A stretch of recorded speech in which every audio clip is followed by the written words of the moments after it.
ಇದ್ರ ಜೊತೆಗೆ breaking news ಬರ್ತಾ ಇದೆ. ದಾವಣಗೆರೆಯಲ್ಲಿ ಸಿದ್ದೇಶ್ವರ್ ಕುಟುಂಬಕ್ಕೆ ಟಿಕೆಟ್ ಲಭ್ಯವಾಗಿದೆ. ಹಾಲಿ ಸಂಸದ ಸಿದ್ದೇಶ್ವರ್ಗೆ ಕೊಳ್ಳಿಲ್ಲ, ಆದರೆ ಸಿದ್ದೇಶ್ವರ್ ಪತ್ನಿ ಗಾಯತ್ರಿ ಸಿದ್ದೇಶ್ವರ್ಗೆ ಟಿಕೆಟ್ ಅನ್ನ ನೀಡಲಾಗಿದೆ. ಎಲ್ಲ ಡೆವಲಪ್ಮೆಂಟ್ಗಳನ್ನ ನೋಡ್ತಾ ಇದ್ರೆ ಟಿಕೆಟ್ ನೀಡದಂತೆ ವಿರೋಧ ಕೇಳಿಬಂದಿತ್ತು ಸ್ಥಳೀಯವಾಗಿ. ಆದರೂ ಕೂಡ ಸಿದ್ದೇಶ್ವರ್ ತಮ್ಮ ಕುಟುಂಬಕ್ಕೆ ಟಿಕೆಟ್ ಪಡೆಯುವಲ್ಲಿ ಯಶಸ್ವಿಯಾಗಿದ್ದಾರೆ. ಸಿದ್ದೇಶ್ವರ್ ಕುಟುಂಬಕ್ಕೆ ಟಿಕೆಟ್ ಕೊಡಬೇಡಿ ಅನ್ನುವಂಥ ವಾದ ಕೂಡ ಸ್ಥಳೀಯವಾಗಿತ್ತು. ಇಷ್ಟಾದರೂ ಸಿದ್ದೇಶ್ವರ್ ಕುಟುಂಬಕ್ಕೆ ಮಣೆ ಹಾಕಿದಂಥ ಹೈಕಮಾಂಡ್ ನಾಯಕರು ಬೇರೆ ಬೇರೆ ಆಯಾಮಗಳಿಂದ ಪರಿಶೀಲನೆ ಮಾಡಿ ಕೊನೆಗೂ ದಾವಣಗೆರೆಯಲ್ಲಿ ಸಿದ್ದೇಶ್ವರ್ ಕುಟುಂಬಕ್ಕೆ ಟಿಕೆಟ್ ಅನ್ನ ನೀಡಿದ್ದಾರೆ.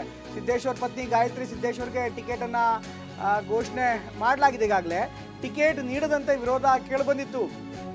ಅವರಿಗೆ ಕೊಡಬೇಡಿ ಅಂತ ದಾವಣಗೆರೆಯ ಅನೇಕ ನಾಯಕರು, ಇನ್ಫ್ಯಾಕ್ಟ್ ರೇಣುಕಾಚಾರ್ಯ ಸೇರಿದಂತೆ ಅನೇಕ ನಾಯಕರು ನೇರವಾಗಿ ದೆಹಲಿ ಯಾತ್ರೆ ಮಾಡಿದ್ರು, ಅಲ್ಲೂ ಕೂಡ ಲಾಬಿ ಮಾಡಿದ್ರು. ಇಷ್ಟಾದರೂ ಸಿದ್ದೇಶ್ವರ್ ಕುಟುಂಬಕ್ಕೆ ಹೈಕಮಾಂಡ್ ಮಣೆ ಹಾಕಿದೆ. ಎಲ್ಲ ಬೆಳವಣಿಗೆಗಳನ್ನು ನೋಡ್ತಾ ಇದ್ರೆ ಯಾರ ವಿರುದ್ಧ ಯಾರು ಅನ್ನುವಂಥ ಸ್ಪಷ್ಟವಾದ ಚಿತ್ರಣ ಈಗ ಸಿಗ್ತಾ ಇದೆ.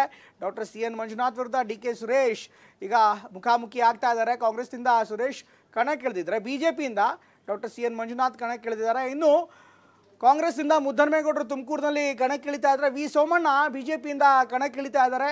ಅದೇ ರೀತಿ ಪಿನ್ ಟು ಪಿನ್ ಅಪ್ಡೇಟ್ಸ್ಗಳನ್ನು ಕೊಡ್ತಾ ಹೋಗ್ತೀವಿ. ಸುಮಾರು 20 ಕ್ಷೇತ್ರಗಳ ಟಿಕೆಟ್ ಘೋಷಣೆ ಈಗಾಗಲೇ ಆಗಿದೆ.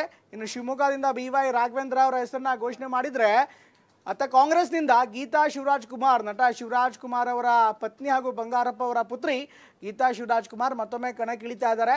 ಇದ್ರ ಜೊತೆಗೆ ಈಗಾಗಲೇ BJಪಿ 20 ಕ್ಷೇತ್ರಗಳ ಅಭ್ಯರ್ಥಿಗಳ ಪಟ್ಟಿಯನ್ನು ಬಿಡುಗಡೆ ಮಾಡಿದೆ. ಬಾಕಿ ಇರುವಂಥ 5 ಕ್ಷೇತ್ರಗಳ ಪಟ್ಟಿಯನ್ನು ಬಿಡುಗಡೆ ಮಾಡುತ್ತೆ. ಜೊತೆಗೆ 3 ಕ್ಷೇತ್ರಗಳನ್ನು JDSಗೆ ಬಿಟ್ಕೊಡುತ್ತೆ ಅನ್ನುವಂಥ ಮಾಹಿತಿ ಕೂಡ ಇದೆ. ಇನ್ಫ್ಯಾಕ್ಟ್ ಚಾಮರಾಜನಗರವನ್ನು ಕೊಡಬೇಕು ಅಂತ JDS ಸಾಕಷ್ಟು ಲಾಬಿ ಮಾಡಿತ್ತು. ಅಂತಿಮವಾಗಿ ಚಾಮರಾಜನಗರವನ್ನು BJಪಿಗೆ ಘೋಷಣೆ ಮಾಡಿದೆ. ಈಗ ಪಟ್ಟಿಯನ್ನು ನೋಡ್ತಾ ಇದ್ರೆ ಸಂಪೂರ್ಣವಾಗಿ ಹೊಸ ಮುಗ್ಗಳಿಗೆ ಕೂಡ ಮಣೆ ಹಾಕಿದೆ. ಇನ್ಫ್ಯಾಕ್ಟ್ ಹಾವೇರಿಯಿಂದ ಬಸವರಾಜ ಬೊಮ್ಮಾಯಿ ಈಗಾಗಲೇ ಕಣಕ್ಕಿಳಿತಾ ಇದ್ದಾರೆ. ಅತ್ತ ಆನಂದ್ ಗುಡದೇವರು ಅವರು ಕೂಡ ಕಾಂಗ್ರೆಸ್ನಿಂದ ಕಣಕ್ಕಿಳಿತಾ ಇದೆ. ಇನ್ನು ರಾಜು ಅಲ್ಗೂರು ವಿಜಯಪುರದಲ್ಲಿ ಅವರ ವಿರುದ್ಧ ಹಳೆ ಹುಲಿ ರಮೇಶ್ ಜಿಗಜಿಣಗಿ ಅವರಿಗೆ BJಪಿ ಮತ್ತೊಮ್ಮೆ ಮಣೆ ಹಾಕಿದೆ.